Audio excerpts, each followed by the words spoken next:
Pontevedra xa ten todo listo para volver ao medievo nesta fin de semana. Mañá comezará na cidade a 19ª edición da Feira Franca, unha cita que conquista a todos os membros da familia. Pois a ver, ides a topar un montón de xente con ganas de pasalo ben, un montón de actividades para todos os públicos, un montón de cousas para familias e para toda a xente que ven disfrutar da festa aquí a Pontevedra. E non é para menos, xa que a Feira Franca conta cun sinfín de actividades para todos os gustos, cores e idades.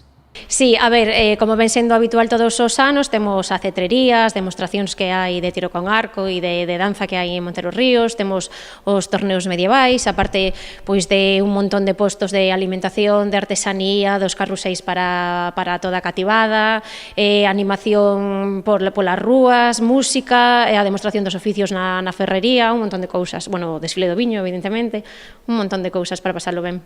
Dende a oficina da Feira Franca, situada ao lado da Biblioteca Municipal, informáronos esta mañá de que a cidade contará con 237 mesas de particulares e 145 da hostelería.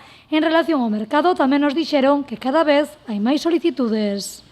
O sea, vemos que cada vez hai máis e máis solicitudes, sobre todo en determinados, por exemplo, no tema do mercado, cada vez nos chama xente de toda España, de Portugal, bueno, que nos vemos incluso ás veces que nos dá rabia deixar a tanta xente fora, pero que non hai espazo para todo o mundo, non podemos estirar máis a zona bella e o que hai.